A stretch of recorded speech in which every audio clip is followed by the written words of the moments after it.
Vamos a comenzar.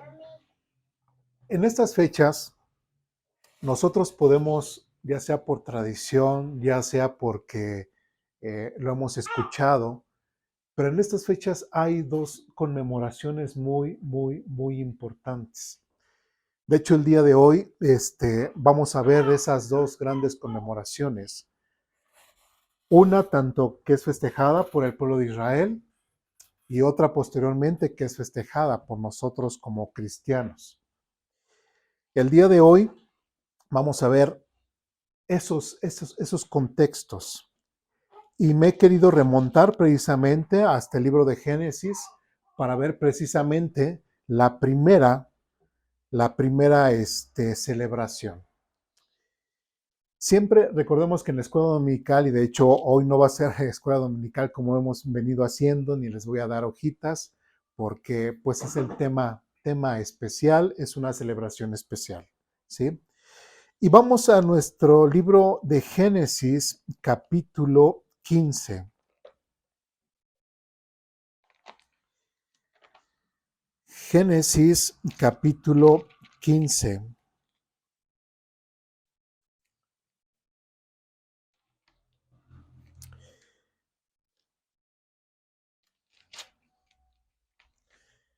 Recordemos que llevamos un calendario de lectura bíblica y ya lo que es prácticamente Génesis, ya lo habremos leído, ya más o menos sabemos de lo que se trata, ya más o menos sabemos qué es lo que vamos a ver en Génesis, pero quise yo, como hemos estado viendo últimamente lo que es el contexto, quise precisamente remontarme hasta un principio y remontarme precisamente hasta los inicios. Ahora, hay algo importante, algo bello que nosotros podemos ver en Génesis capítulo 15, versículos del 1 al 6. Dice de la siguiente forma, y como ya lo he dicho en otras ocasiones, no porque no quiero que ustedes lean, sino porque en los videos luego no se escucha que ustedes leen, entonces yo le voy a dar lectura y ustedes me siguen con su vista. Dice de la siguiente forma.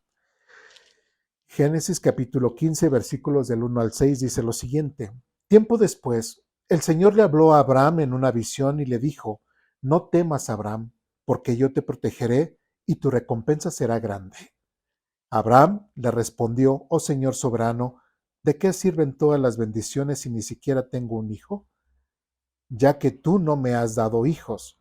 Eleazar de Damasco, un siervo de los de mi casa, heredará toda mi riqueza. Tú no me has dado descendientes propios, así que uno de mis siervos será heredero.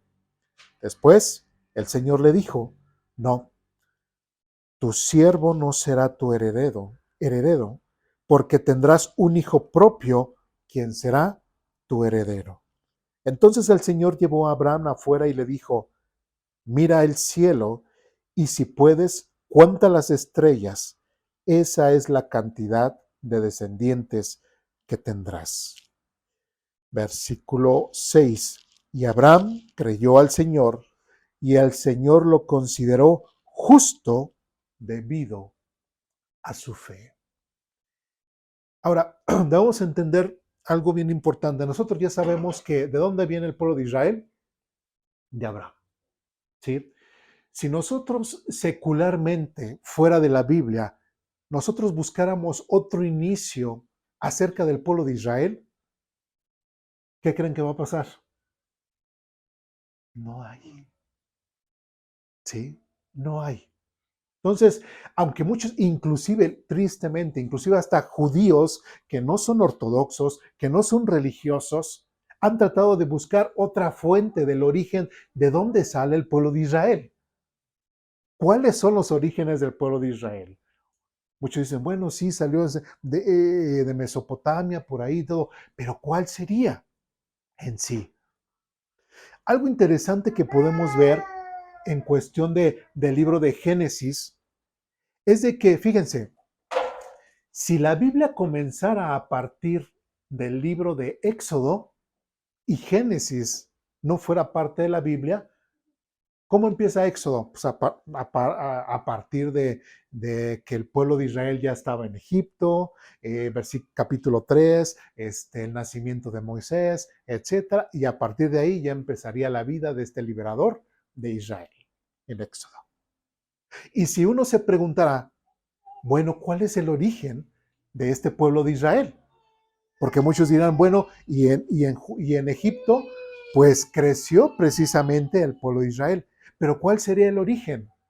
Y les aseguro que si Génesis no fuese parte de la Biblia, muchos por ahí dirían, mira, es que se encontró un libro que en hebreo es el libro de Bereshit, pero que traducido quiere decir Génesis, y Génesis nos está diciendo que el pueblo de Israel viene de un hombre que se llamó Abraham y habla mucho de muchas cosas, habla desde la creación, habla desde todo eso, y nos revela mucho de lo que es el pueblo de Israel. ¿Sí me expliqué? Pero como ahora, y nosotros sabemos que Génesis sí pertenece a la Biblia, ¿qué es lo que dice ahora la gente? No, pues hay que buscar ahora documentos o bases extrabíblicas para ver cuál es el origen precisamente del pueblo de Israel. Y por lo secular, por lo religioso, por lo tradicional y todo, todos los caminos convergen ¿en qué? En Abraham. ¿Sí? La gente lo quiere aceptar o no lo quiere aceptar o ande buscando por otros lados, pero todos les llega por Abraham. Algo importante que también tenemos que notar es de que la misma Biblia nos está narrando precisamente la vida de este hombre. Bueno, no toda su Biblia, parte, cómo salió, y ya lo vimos en alguna ocasión aquí, lo hemos estado estudiando, cómo sale precisamente Abraham, o más bien sale Taré con sus hijos, sale con su sobrino, sobrino de Abraham, Lot, etcétera, etcétera, etcétera, todo lo que ya hemos visto con anterioridad, y Dios establece algo. Ahora, algo interesante que los judíos tristemente tampoco pueden reconocer o no entienden es que el origen de su nación es un milagro de Dios. El origen de su nación es un milagro de Dios. Si nosotros vamos a Génesis capítulo 17, versículos 15 y 19, del 15 al 19, dice lo siguiente. Ustedes me dicen cuando estén ahí. Dice, entonces Dios le dijo a Abraham con respecto a Sarai, tu esposa, Sarai, tu esposa, su nombre no será más Sarai. A partir de ahora se llamará Sara. Y yo la bendeciré y te daré un hijo varón por medio de ella. Sí, la bendeciré en abundancia y llegará a ser la madre de muchas naciones. Entre sus descendientes habrá reyes de naciones. Entonces Abraham se postró hasta el suelo, pero se rió por dentro, incrédulo. ¿Cómo podría yo ser padre de edad de 100 años? ¿Cuántos años tenía Abraham? 100. Pensó, ¿y cómo podrá Sara tener un bebé de 90 años? Así que Abraham le dijo a Dios, que Ismael viva bajo tu bendición especial. Pero Dios le respondió, no, Sara tu esposa te dará a luz un hijo, le pondrás por nombre Isaac, y yo confirmaré mi pacto con él y con sus descendientes como pacto eterno. ¿Qué podemos ver ahí? Dios eligió un hombre, ¿sí? Y de ese hombre Dios quiso hacer una gran nación. Y a veces digo yo, nosotros no somos judíos, pero si nosotros pudiésemos ser judíos y poder entender toda la magnitud de prácticamente decir que nosotros como como pueblo de Israel, estuvimos en los pensamientos de Dios desde mucho antes de que existiéramos. ¿Sí? No fue algo que de repente surgió así de la nada, o como dicen algunas por el medio secular, que esta etnia salió de acá, o que este grupo salió de este lado, o que este grupo salió de este lado, sino que el pueblo de Israel salió precisamente de la mente, de la voluntad y del amor de Dios. Ahora, está aquí diciendo precisamente Génesis capítulo 7, como lo mencionaba, un milagro. En la actualidad o a lo largo de la historia hemos podido ver que un hombre de 100 años pueda llegar a ser padre. Científicamente a lo mejor dicen, bueno, biológicamente sí, el hombre es fértil todo a lo largo de su vida, pero una mujer de 90 años llega a su etapa en la cual ella deja de ser fértil y ya. Por más que ella quiera tener más hijos, no lo va a poder lograr, no lo va a poder ser. Entonces, ¿qué es lo que estaba ocurriendo aquí en Génesis capítulo 17?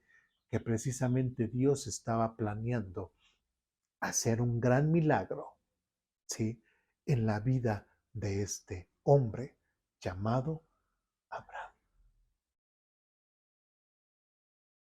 Entonces, digo, nosotros no somos judíos, pero si nosotros entendiéramos eso, si fuéramos judíos y viéramos y leyéramos y entendiéramos las circunstancias de lo que soy como judío, de mis orígenes, yo creo que caeríamos agradecidos, ¿sí? Con Dios. ¿Por qué? Porque la voluntad y el amor de Dios siempre estuvo presente para que una nación como Israel existiera. Bueno, regresemos otra vez a Génesis capítulo 15. Hay algo que el Señor le comentó a Abraham. Génesis capítulo 15, versículos del 7 al 15, dice lo siguiente.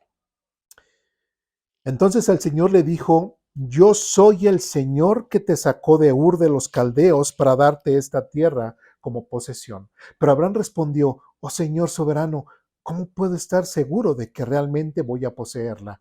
Y el Señor le dijo, tráeme una novilla de 3 años, una cabra de 3 años, un carnero de 3 años, una tórtola y un pichón de paloma. Entonces Abraham le presentó todos estos animales y los mató. Luego partió a cada animal por la mitad y puso las mitades una al lado de la otra. Sin embargo, no partió las aves por la mitad. Algunos buitres se lanzaron en picada para comerse los animales muertos, pero Abraham los espantó. Versículo 12. Al ponerse el sol, Abraham se durmió profundamente y descendió sobre él una oscuridad aterradora. Después, el Señor le dijo a Abraham, ten por seguro que tus descendientes serán extranjeros en una tierra ajena, donde los oprimirán como esclavos durante, ¿cómo dice? 400 años, pero yo castigaré a la nación que los esclavice y al final saldrán con muchas riquezas. En cuanto a ti, versículo 15, morirás en paz y serás enterrado en buena vejez. No solamente Dios le está hablando a Abraham acerca de que le va a dar toda esta tierra que está viendo frente de él. No solamente Dios hizo un pacto, recordemos que Abraham a la hora de hacer precisamente estos sacrificios, ¿sí? Dios estaba pactando precisamente con Abraham, ¿sí? Ahora tenemos que recordar algo. ¿Quién es el que pacta con quién? Dios es el que pacta con el hombre.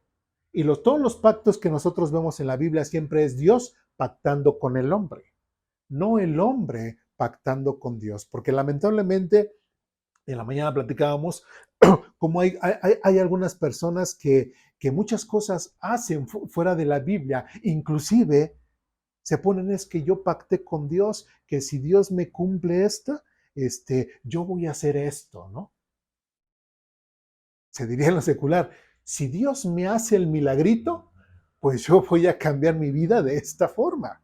O sea, aunque te digas cristiano, aunque te digas que lees la Biblia, pero muchas de esas actitudes son muy católicas o muy del mundo, en donde te dices, pues si Dios me cumple, si Dios me da esta bendición, yo voy a hacer esto. Y recordemos que tú no eres nadie para pactar con Dios.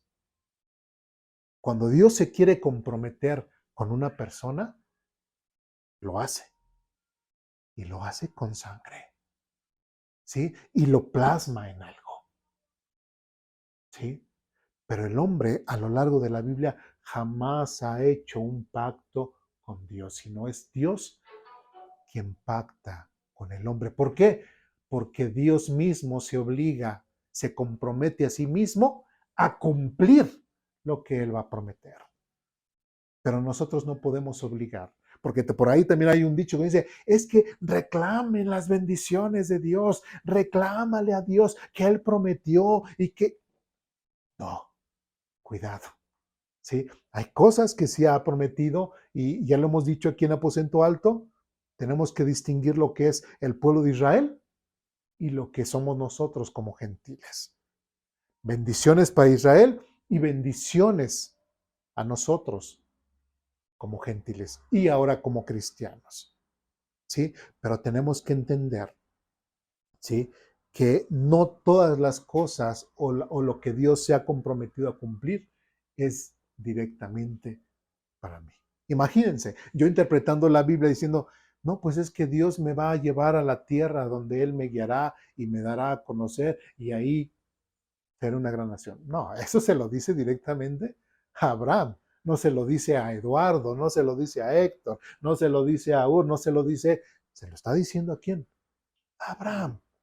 Entonces hay cosas que yo no me puedo adjudicar porque directamente Dios no se ha comprometido conmigo. Y lamentablemente si pensamos de esa forma, a lo largo de la Biblia estaremos creyendo en cosas o en castillos de nube.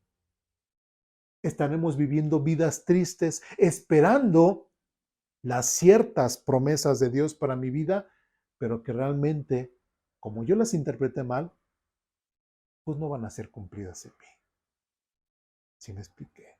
Y en el caso de Abraham es completamente diferente, porque el mismo Dios lo eligió, el mismo Dios le llamó, y el mismo Dios pactó con Abraham, con sangre, ¿sí?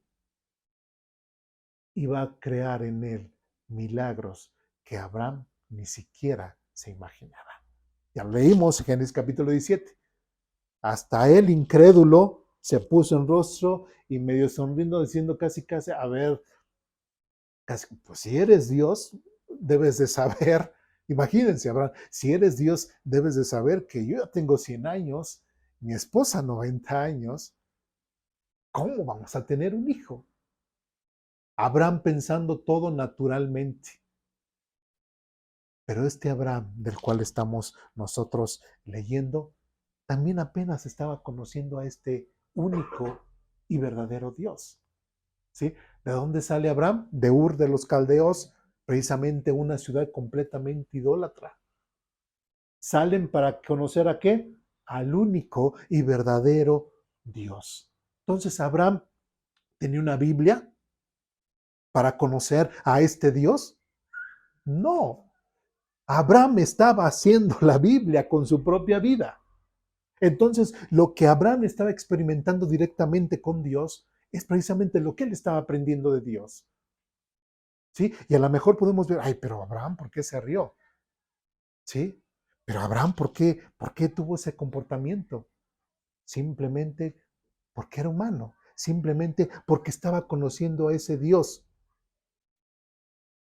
Y con este milagro que Dios había prometido a Abraham, entendió que para este Dios, del cual lo había sacado de Ur de los Caldeos y con el cual estaba le estaba hablando era el Dios Todopoderoso y que no había límites para ese Dios que estaba conociendo. ¿Me expliqué? Bien. Algo que siempre digo en la escuela dominical, y lo voy a repetir aquí por los que nos visitan, es dudas, preguntas, comentarios, reclamaciones hasta aquí, ¿no?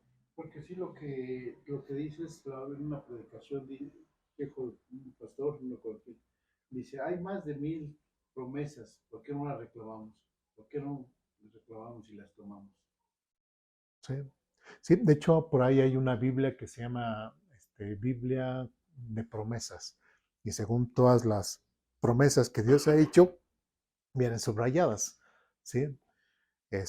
Mucha gente lo que hace a veces es nada más busca lo subrayado, lee las promesas pero volvemos a lo que estamos viendo en la escuela dominical. Estamos sacando los textos fuera de su contexto, hacemos nuestro pretexto y pues es ahí donde yo decía hace rato que lamentablemente vivimos con esos castillos de humo, esos castillos pensando que Dios me ha prometido esta situación y no, a mí no me lo prometió.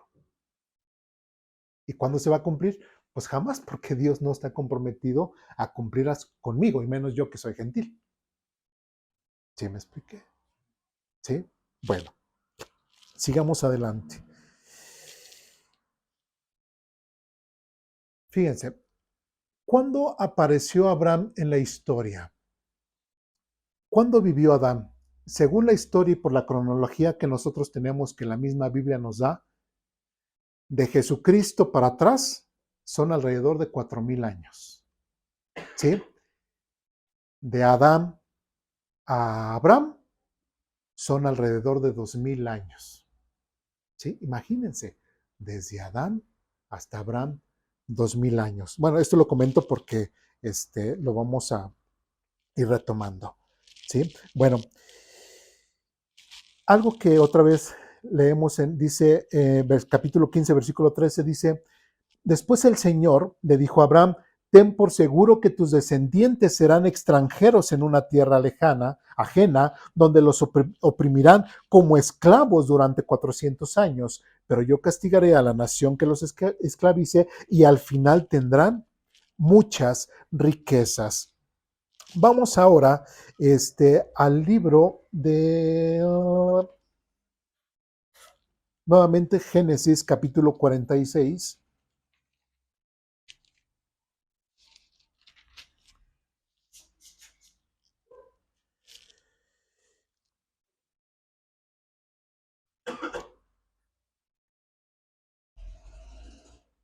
¿Sí? Ahora, ¿cuántos años pasaron de Abraham a José? Bueno, ahorita lo vamos a ver. Vamos a Génesis capítulo 46, versículos 3 y 4. Dice lo siguiente. Entonces, ¿ya estamos ahí? Sí. ¿Sí? Entonces Jacob emprendió el viaje a Egipto con todas sus posesiones y cuando llegó a Beerseba ofreció sacrificios al Dios de su padre Isaac. Durante la noche, Dios le habló en una visión. Jacob, Jacob, lo llamó. Aquí estoy, respondió Jacob. Yo soy Dios, el Dios de tu padre, dijo la voz. No tengas temor de descender a Egipto, porque allí haré de tu familia una gran nación. Yo descenderé contigo a Egipto y te volveré a traer. Morirás en Egipto, pero José estará contigo para cerrar tus ojos. Ya aquí ya había muerto Abraham, ya ya había muerto Isaac, y ahora estamos en la vida de Jacob. De lo que es de Abraham a Jacob, ¿cuántos años han pasado entonces ahora? 200 años. Se dice fácil, en la Biblia se dice fácil, como lo hemos dicho en otras veces aquí en la escuela dominical, a veces nosotros pues vemos en la Biblia así, acontecimiento tras acontecimiento tras acontecimiento y todo, pero muchas veces, así como la semana pasada que hablamos del rey Asa, a veces de un capítulo a otro, de un versículo a otro, a veces pasaron hasta 20, 30 o 10 años. Y en esos periodos pasan muchas cosas, ¿sí? Entonces es importante que nosotros notemos esa situación desde Abraham, ahora a la entrada precisamente de José. Ya conocemos la historia, cómo llega José a Egipto y cómo es que José trae a Jacob, su padre. Bueno, vamos a Éxodo capítulo 1.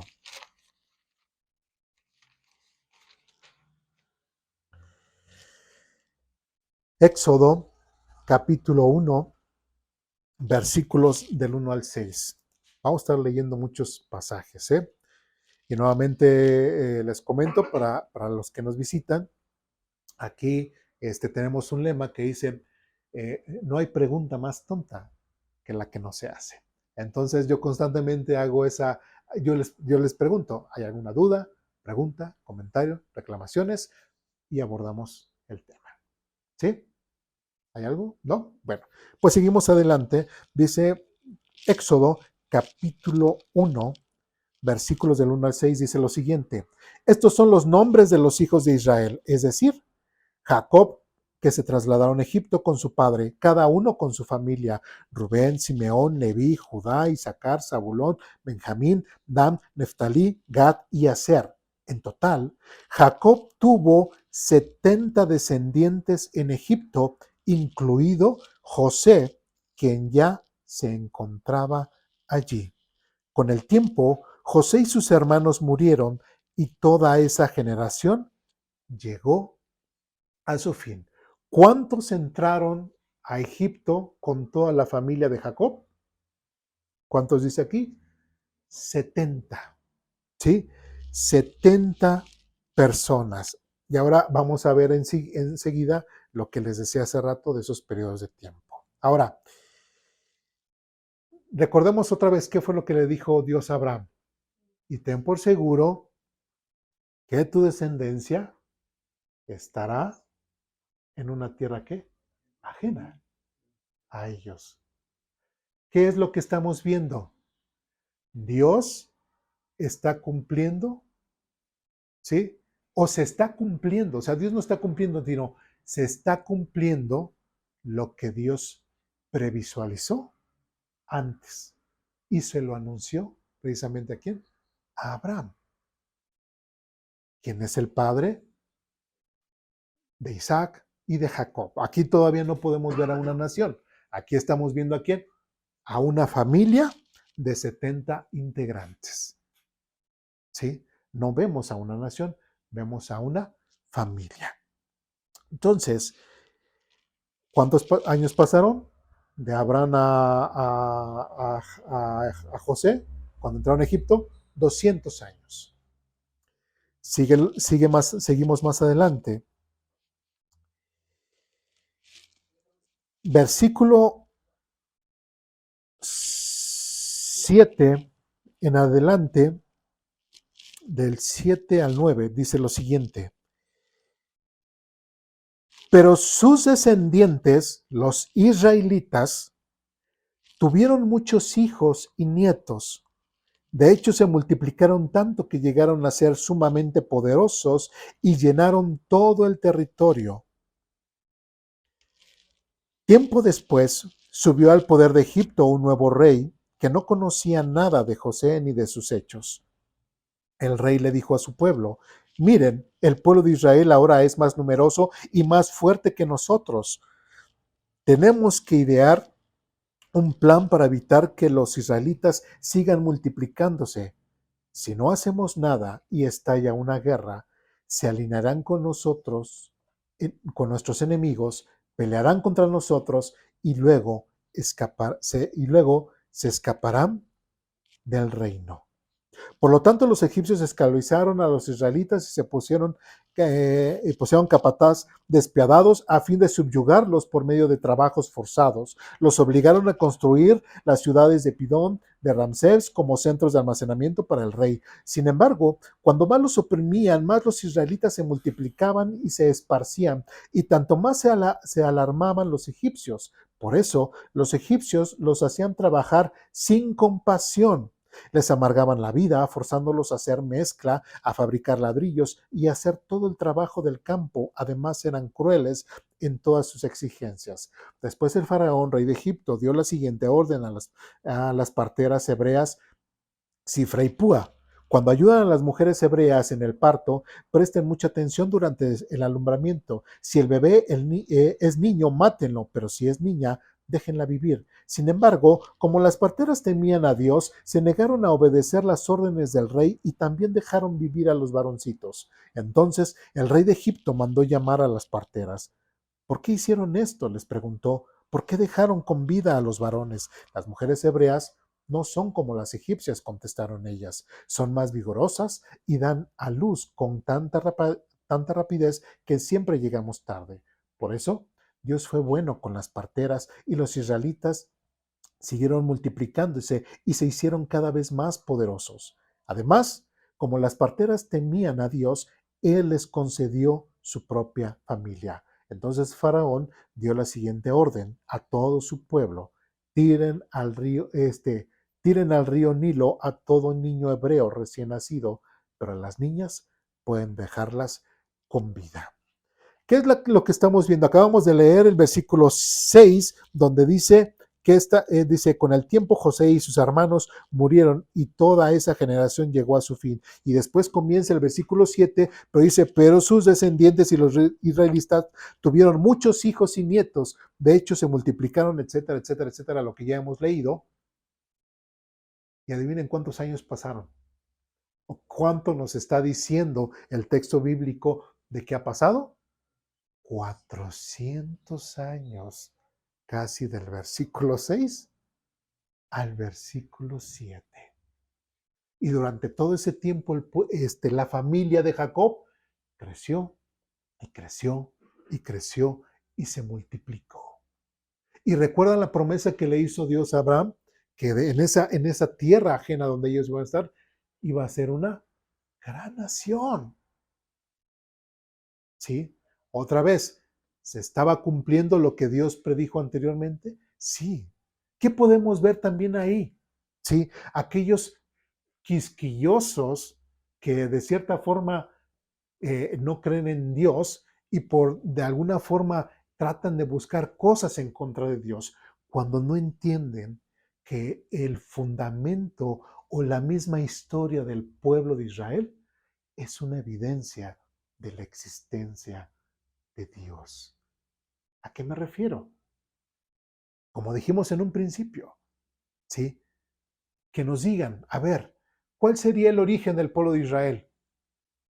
Ay, y todos apuntan con Abraham, ¿sí? Porque lamentablemente mucha gente dice, pues es que, pues es la historia de Abraham, el mito de Abraham, la historia y el mito de Adán, de Noé, del diluvio, y todo lo dejan así como mito, como historia. Eso es lo que el mundo dice. Pero algo que no entienden y que tristemente la gente ve de la Biblia es que la gente ve la Biblia como un libro que religioso. Inclusive dicen, no, es que el libro negro, ¿no? Normalmente, y digo, a lo mejor lamentablemente la Biblia siempre la empastan con una pasta de color negro. Ya en la actualidad hay de muchos colores, pero la gente cuando ve, ay, ya tiene su Biblia. Luego que dicen, lee la Biblia, es religioso. ¿Sí? Es el aleluya o lo que sea, pero es bien religioso. ¿Sí?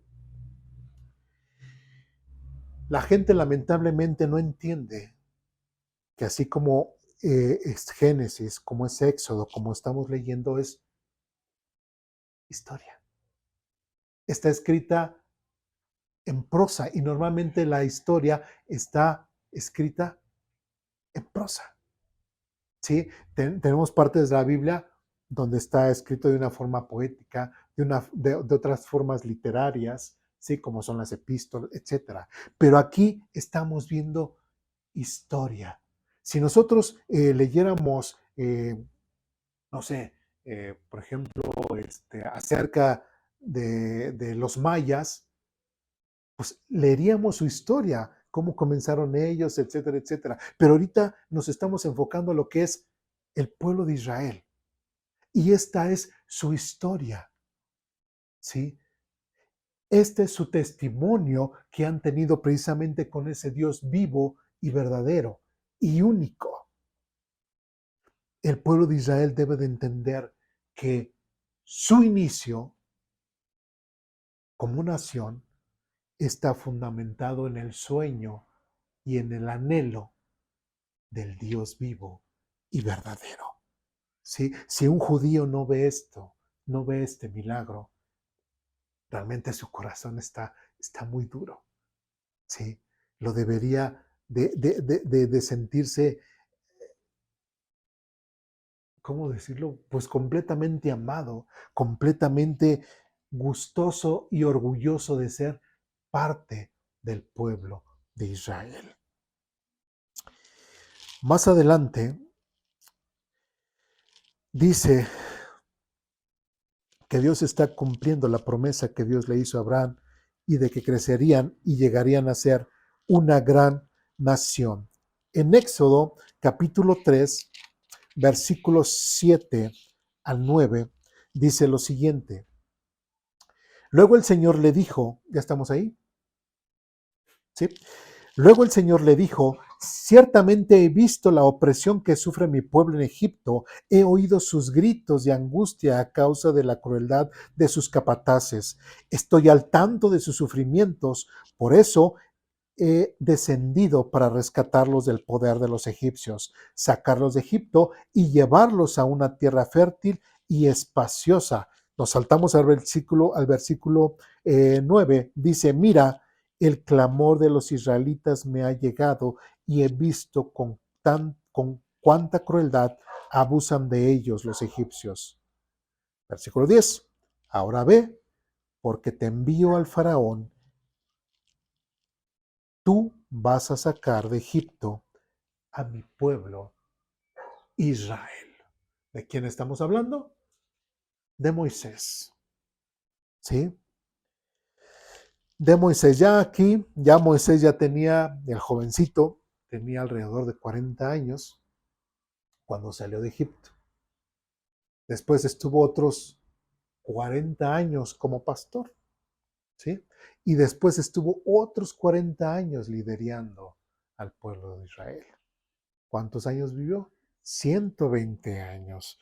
Entonces, imagínense, a la edad de 80 años aquí, Moisés, así como hablando, diría, bueno, pues es que yo ya estoy grande. ¿Qué puedo hacer? Sí. Pero cuando Dios te llama, no importa la edad que puedas tener, puedas ser joven, puedas ser adulto o puedas ser aún más adulto, como esos 65 y más, como dicen, ¿sí? Si Dios te habla, hay que escuchar.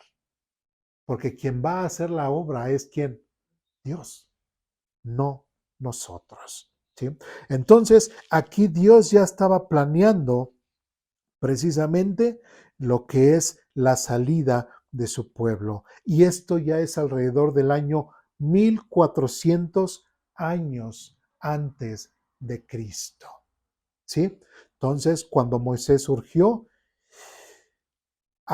precisamente cuando entró José, perdón, con su padre al pueblo de Egipto, pasaron ya 400 años donde el pueblo de Israel creció. Vamos a Éxodo, capítulo 12. Ya casi nos acercamos para ver a dónde quiero llegar. Éxodo, capítulo 12, versículos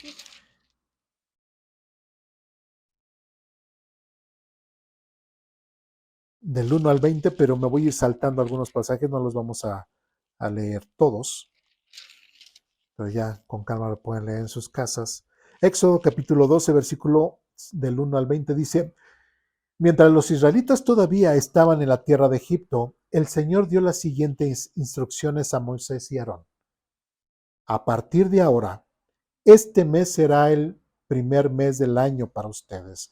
Anuncien a toda la comunidad de Israel que es el 10º día de este mes. Cada familia deberá seleccionar un cordero y un cabrito para hacer un sacrificio, un animal por cada casa. Si una familia, bueno, ahí etcétera. Versículo 7.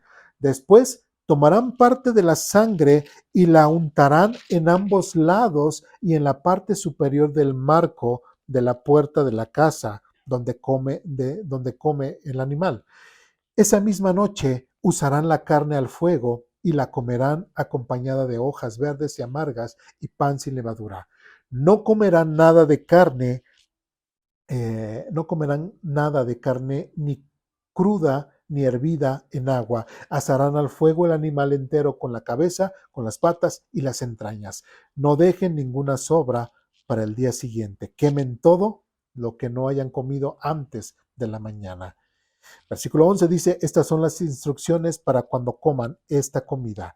Estén totalmente vestidos, lleven puestas las sandalias y tengan su bastón en la mano. Coman deprisa porque es la Pascua del Señor.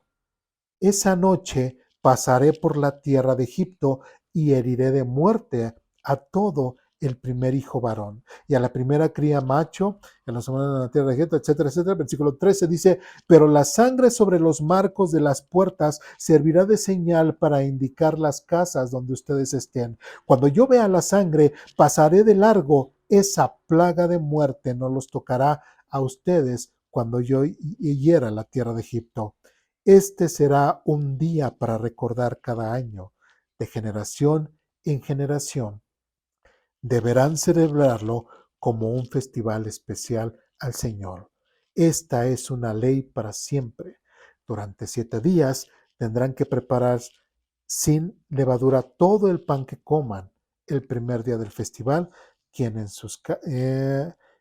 de sus casas todo rastro de levadura. Cualquiera que coma pan con levadura en esos 7 días del festival quedará excluido de la comunidad de Israel. ¿Qué es lo que está pasando ahora? Se está conmemorando o se está estableciendo lo que es la Pascua judía, o con lo que, como los judíos lo mencionan, Dios está estableciendo lo que es el Pesaj. ¿Sí? Si entre los judíos así lo mencionan, lo que es el Pesaj o lo que es la Pascua. ¿Sí? Ahora, voy a leer algo que literalmente los judíos lo mencionan de esta forma. Dice, para el año 2023, que estamos cursando, se celebra desde el atardecer del 5 de abril hasta el anochecer del 12 de abril. ¿A qué fecha estamos hoy? Hoy estamos a 9, ¿no?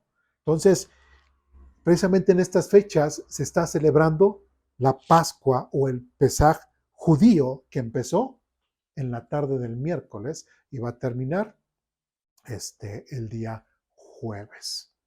¿Sí? Porque ¿cuántos días va a durar? 7 días. ¿Sí? Bueno. Tiene una duración de 7 días que se amplía a 8 en la diáspora. ¿Qué quiere decir que se amplía 8 días en la diáspora? Diáspora se quiere decir a todos los judíos que no están en Israel y que están en todas las demás partes del mundo. Entonces, como hay ahí un detalle en que no saben en que un día para precisar si sí o si no, entonces los que están en la diáspora lo festejan durante 8 días. Y los 2 primeros días y los 2 últimos días son los días grandes de la fiesta y los días que hay en medio pueden hacer ellos sus actividades prácticamente normales. ¿Sí? Sí hay algunas cosas, algunos ritos que ellos tienen que celebrar, pero es una fiesta que dura precisamente todo eso. Y nosotros, inclusive el día de hoy, es parte de esos 7 días que se está celebrando lo que es el Pesaj o la Pascua de los judíos. ¿Me expliqué? ¿Sí vamos bien? ¿Sí? Bueno, no estoy diciendo que de ahora en adelante vamos a festejar la Pascua, ¿no? Quise dar todo ese contexto para que nosotros pudiésemos llegar al punto que quiero resaltar. ¿Sí? Ahora, es interesante notar que hay una gran relación de lo que el pueblo de Israel celebra con lo que ahora, por un poco más de 2000 años, también los cristianos han celebrado o celebramos. Y vamos a ver un poco de contexto. Vamos a Mateo capítulo 1. Ahora,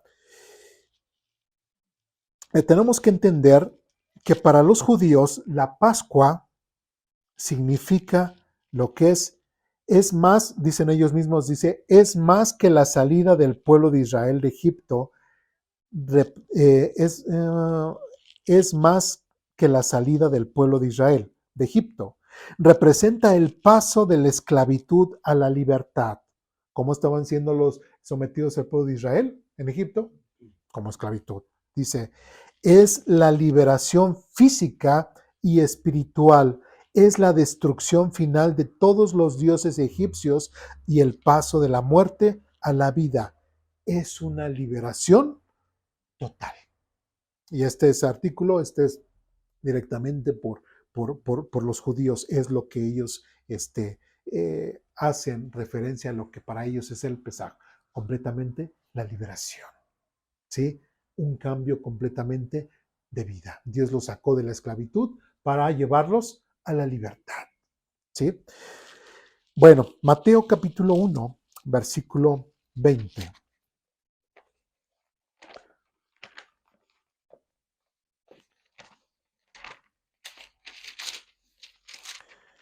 Me voy a ir un poquito más a prisa.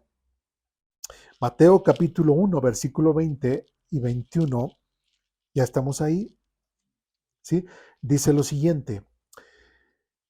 Mientras consideraba esa posibilidad, un ángel del Señor se le apareció en un sueño. Josué, hijo de David, le dijo el ángel, no tengas miedo de recibir a María por esposa, porque el niño que lleva dentro de ella fue concebido por el Espíritu Santo. Y tendrá un hijo y lo llamarás Jesús, porque él salvará a su pueblo de sus pecados.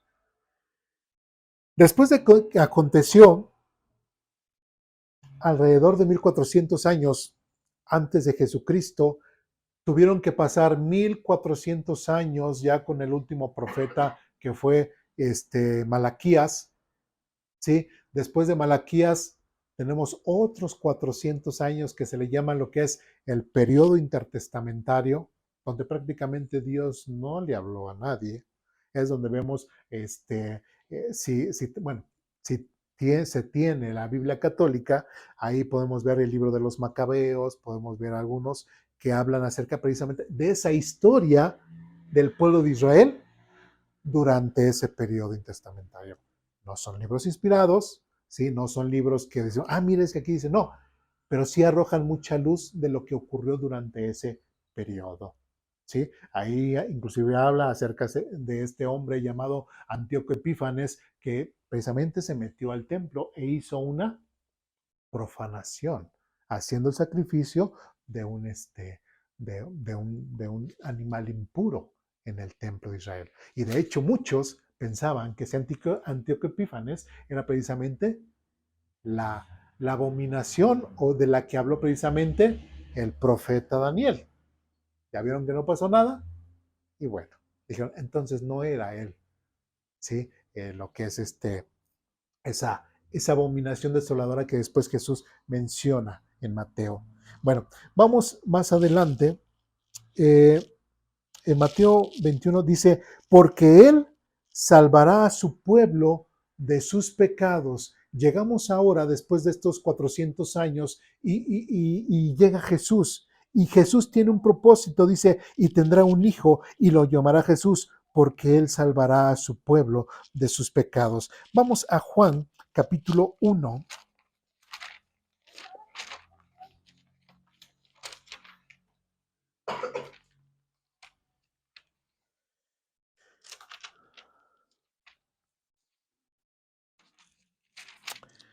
Juan capítulo 1.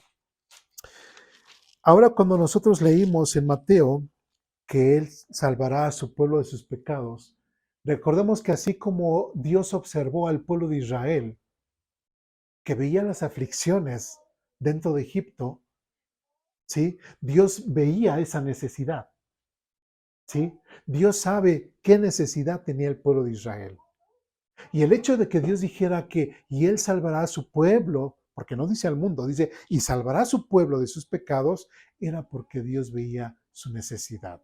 Lamentablemente nosotros ya que hemos leído la Biblia, ya conocemos que después de que el pueblo de Israel salió de Egipto, llegó el periodo de los jueces, no les fue muy bien. Llegó el periodo de los reyes, no les fue muy bien. Es manifestado a través todos los juicios que Dios les habla a través de los profetas, que también no les va muy bien con las disciplinas que Dios trae a su pueblo de Israel. ¿Sí? Entonces, les digo, pasa este tiempo intertestamentario y el pueblo de Israel está completamente mal. Y recordemos que muchas de las situaciones que el pueblo de Israel ha vivido en contra de él, fuera de las bendiciones de Dios, es por causa de qué? De su pecado. De hecho, en el Antiguo Testamento dice, y cuando te pregunten, ¿por qué esta nación? ¿Por qué Israel está ocurriendo esta situación? Dice, tú contestarás, por cuanto se alejaron del Dios viviente que los sacó de Egipto, etcétera, etcétera, etcétera. Entonces, ¿cuál era la necesidad del pueblo de Israel? Otra vez volverlos a liberar de un imperio como en el caso de Roma y otra vez que se volviera ese ciclo vicioso en el cual había entrado el pueblo de Israel. ¿Vale la pena otra vez? No, aunque el pueblo de Israel sí esperaba a un Mesías, a un Salvador bélico, realmente Dios se fue al origen del problema. ¿Y cuál era? Tenía que liberar primeramente al pueblo de su pecado. Era lo principal.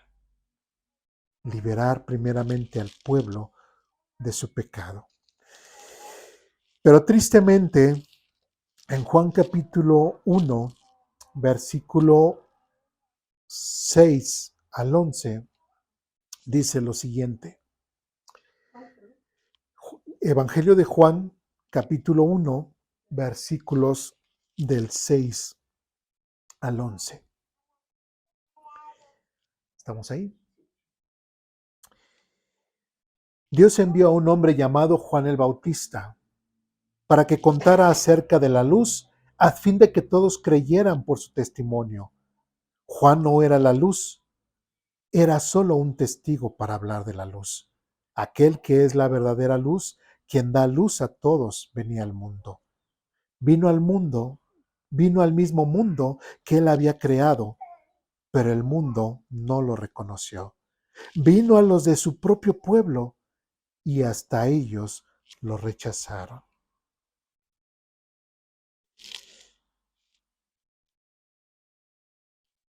Hasta ahí. Versículo 11 nuevamente dice, vino a los de su propio pueblo y hasta ellos lo rechazaron.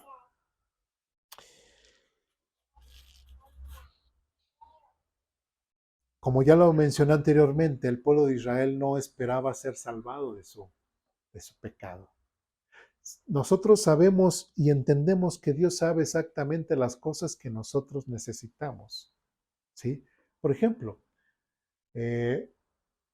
yo no necesito un coche último modelo, o si lo necesitaremos. No, realmente. Pero a lo mejor si tengo algo o un vehículo que me ayude y me transporte a donde yo necesito ir, con eso es suficiente, ¿sí? Yo no necesito que Dios me dé un carro que corra a 250 kilómetros por hora, porque sabe que si llego a eso, me voy a matar. ¿Sí me expliqué? Entonces, hay cosas que nosotros pedirle a Dios y que lamentablemente en lugar de ser en beneficio mío, va a ser en perjuicio de mi persona. Y Dios no me va a dar más ni me va a dar menos, sino solamente lo que yo necesito. Y el pueblo de Israel, otra vez lo repito, no necesitaba otra vez generar ese círculo vicioso que el pueblo de Israel siempre a lo largo de su historia siempre ha sido un libertador, los libra, se olvidan de Dios otra vez, son sometidos, otra vez el pueblo de Israel pide otro liberador, etcétera, etcétera. Esa historia ya no la sabemos. Dios quería rescatar a su pueblo de su pecado. Vamos a Marcos, capítulo 14.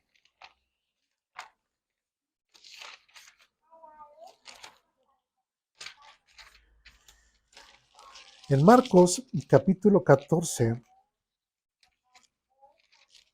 versículo 12, Marcos, capítulo 14, versículo 12, dice lo siguiente. ¿Ya estamos ahí? A ver, voy a esperar un poquito. ¿Sí?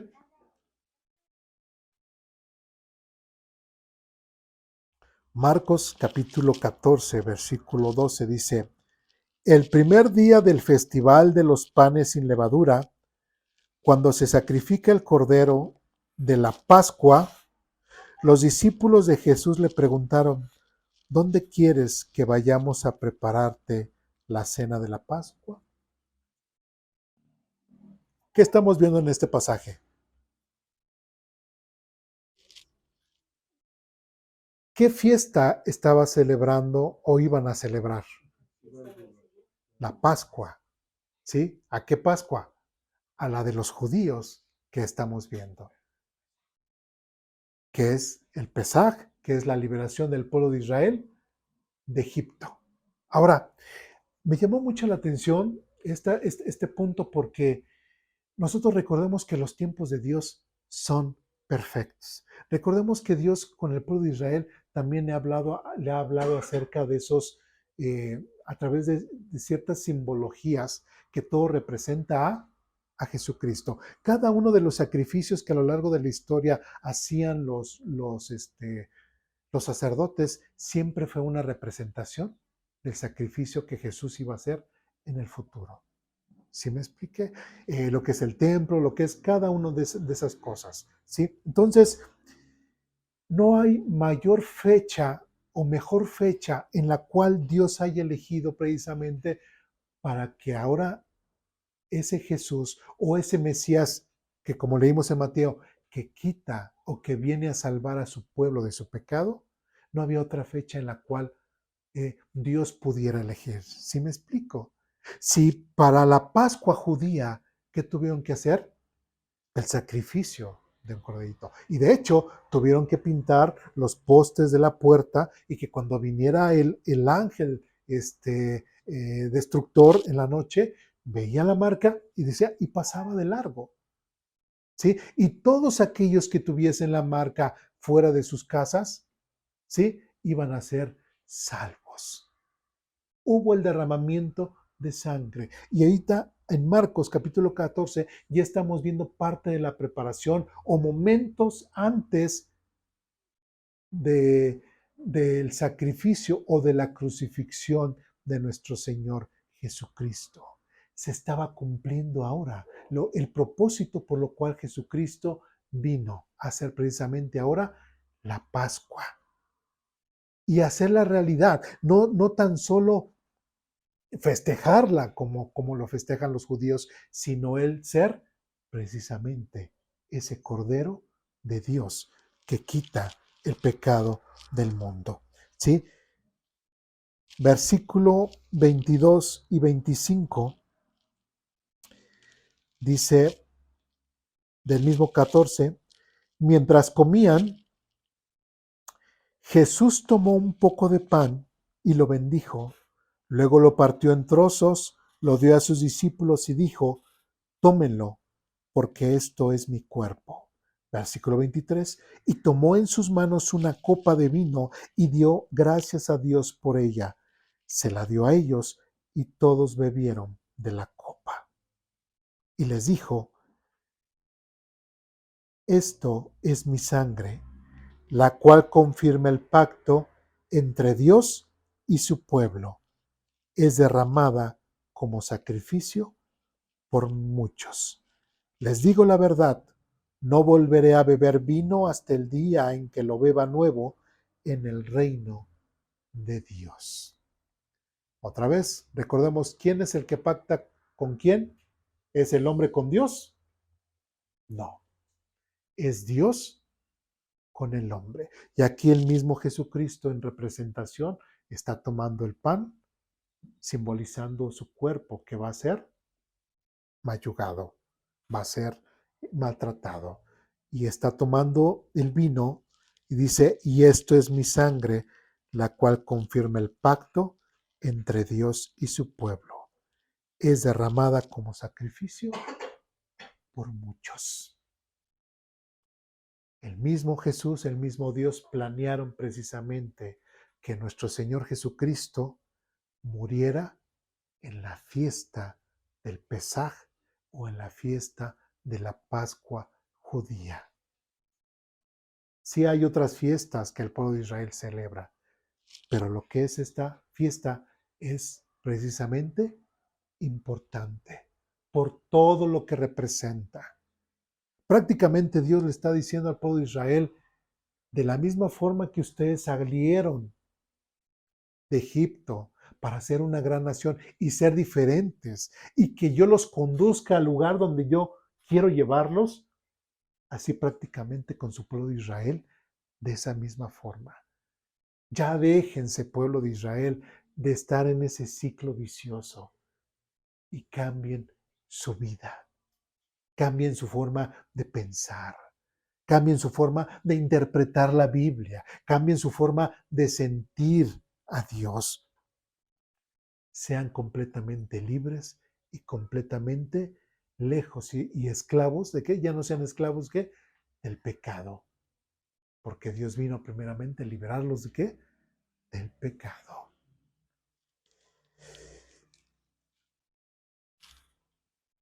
Bien, y vamos a Juan capítulo 19. Ya casi estamos concluyendo.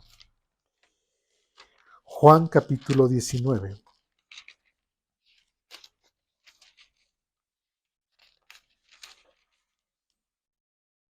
Versículos 28 al 30. Ya estamos ahí. Dice lo siguiente. Jesús sabía que su misión ya había terminado y para cumplir las escrituras dijo, tengo sed. Había allí una vasija de vino agrio, así que mojaron una esponja en el vino, la pusieron en una rama de hisopo y la acercaron a los labios de Jesús. Después de probar el vino, Jesús dijo, todo está cumplido. Entonces inclinó la cabeza y entregó su espíritu. La primera gran celebración que nosotros estamos tomando el día de hoy es la fiesta del Pesaj, que es precisamente la celebración de esa liberación del pueblo de Israel de Egipto, donde fueron salvados de una nación que los sometía, que fueron salvados y llevados a un lugar, ¿sí? A donde Dios les iba a mostrar. Y es lo que Dios le invita a cada persona que se acerca. Que Dios que nosotros le permitamos que Jesús pueda hacer esa Pascua, que nosotros le permitamos a Dios ser ese pago por nuestros pecados. Que Dios quiere que cada uno de nosotros podamos salir precisamente de ese Egipto que nosotros podamos tener de una vida anterior y que podamos ser precisamente ese pueblo, como el pueblo de Israel, ¿sí? Para andar en una vida nueva y que seamos guiados por Dios. Tristemente, el pueblo de Israel vagó durante 40 años en el desierto con una actitud desobediente, con una actitud arrogante, con una actitud incrédula. ¿Sí? Pero podemos entender que eso que hizo Israel es un mal ejemplo para nosotros. Recordemos que el pueblo de Israel sí es nuestro ejemplo, pero muchas veces es más ejemplo para lo malo que para lo bueno. Y que así como el pueblo de Israel ha tratado a Dios y que le ha funcionado y cosas que no le han funcionado, nosotros podamos copiar las cosas que le han funcionado. y que rechacemos de Israel las cosas que ha hecho y que no le han funcionado. ¿Sí? Ahora, es importante entender esto, que Dios está cumpliendo su promesa desde el huerto del Edén, en donde habla acerca de esa promesa de que vendría la descendencia de la mujer y con la descendencia de Satanás, que ella le pisaría en la cabeza y la serpiente le mordería. Simbólicamente está hablando precisamente de este acontecimiento en lo cual Jesucristo iba a ser el Salvador del mundo. Jesucristo realizó este sacrificio y nuevamente versículo 30 dice, después de probar el vino, Jesús dijo, todo está cumplido. Entonces inclinó la cabeza y entregó su espíritu. Y Dios, a través de Jesucristo, de lo que cumplió Jesús, celebró la nueva Pascua, el nuevo pacto con su pueblo, y más adelante veremos con quién más. ¿Dudas, preguntas, comentarios, reclamaciones? ¿No? O sea que fue un poquito cansado, pero tenemos que ver esto. Como todo es nuevo. O sea, desde que cuando le dijo al pueblo, le dijo que iba a celebrar la Pascua, cambiar en su calendario, porque a partir de allí todo iba a ser nuevo, como dices tú, porque Dios estaba tomando en ese momento a su pueblo para liberarlo precisamente de todos los malos hábitos que traía del pueblo de Egipto. Así es. Sí, o sea, eso es increíble cómo Dios hace eso con el pueblo y el pueblo no lo entiende de esa manera. Sí. ¿No? Porque por eso es eso, la celebración. Es que dice, cambia, o sea, cambia todo. A partir de hoy va a ser tu calendario, de a partir de hoy vas a empezar tu nueva vida, tu nueva. ¿Cómo no lo podemos entender a veces, muchas veces también cuando nosotros aceptamos a Jesucristo y Jesús, cuando dice, a partir de hoy eres nuevo, eres Así es. nueva. ¿Sí? Entonces, sí, realmente, como dices, es el pacto que Dios nos da, que nos hace que podamos entenderlo, pero muchas veces nuestra visión no llega, no es tan amplia, ¿no? No podemos ver que realmente somos transformados completamente. Hechos nuevas criaturas. Así es. Muy bien. ¿Algo más? ¿No? ¿No?